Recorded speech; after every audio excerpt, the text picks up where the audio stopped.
You know, we have repeatedly said that our colleagues, our competitors, are copycats.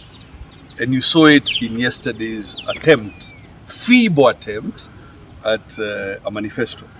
For instance, because we spoke about support of small business, they also have then decided to speak about small business. Except theirs is minimalist, 50 billion in support of small business. And you know, I tried to explain to Nanok when we were debating on television that what is required is scale. In Laikipia, as we stand now, we have a 3.3 billion support program for small business. They are talking about 50 billion for the whole country, which translates to about $1 billion per county. Or as they said, about 200 million per constituency.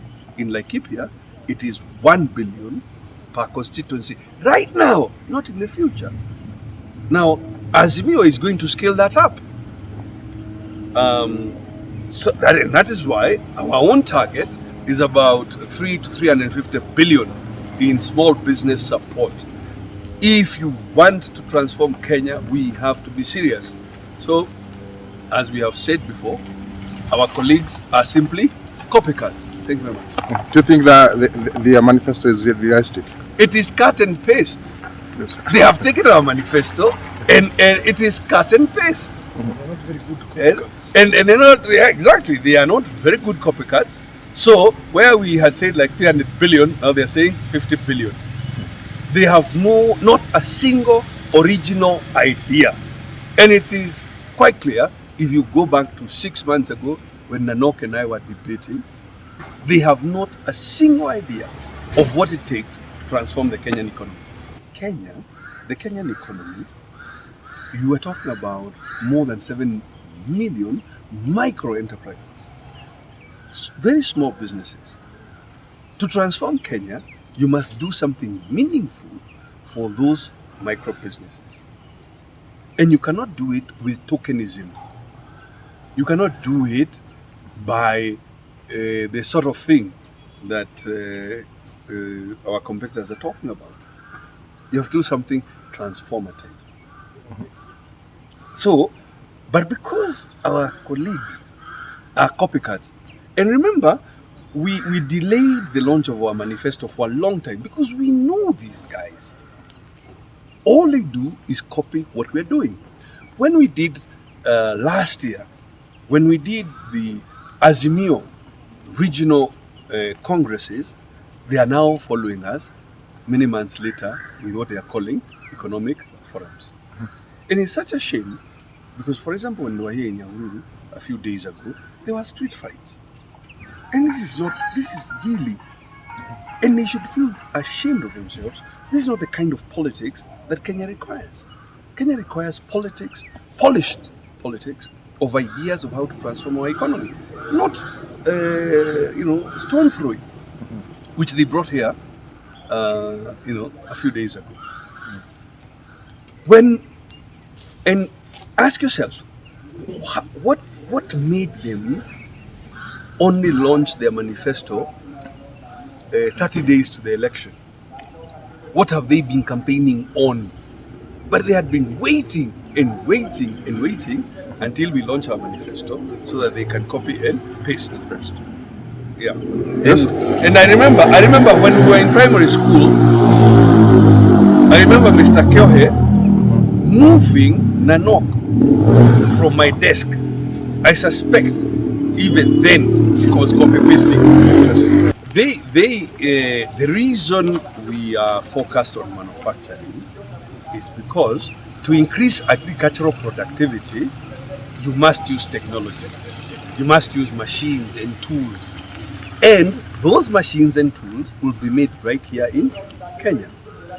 What these guys are talking about is that they are within 30 days, if they were to be elected, they would appoint judges. The judges who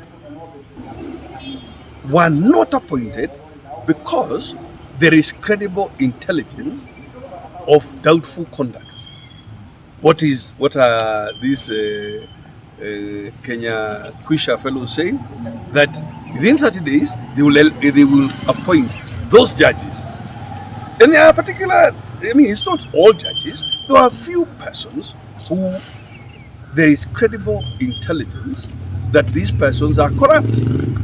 And I know they have said, okay, put the intelligence in public domain.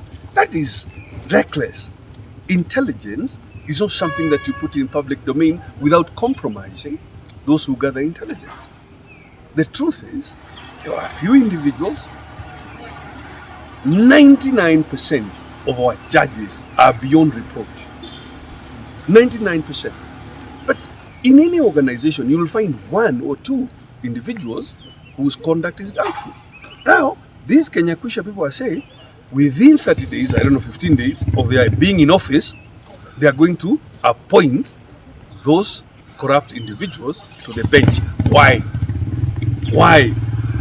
And we have said to you, their DNA is officer. I mean, frankly, I haven't read the Roots Party Manifesto. And look, if you need to use that substance for medicinal purposes, I'm not going to begrudge you, but frankly, I've not read it because it's a fringe idea. Yeah. And it has its sort of humor value, but obviously, you're not going to create 6 or 7 million jobs in Kenya by dealing with that stuff. So I'm sorry, I'm not able to comment on their manifesto. I simply have not read it, but I've had a bit of a look to the Kenya Kwisha fellows, and as I said, I suspect from our primary school days, the reason our teacher Gujiri, the reason Mr. Kyohe asked Nanok to move away from my desk and go and sit somewhere else, I suspect even then he was copy pasting.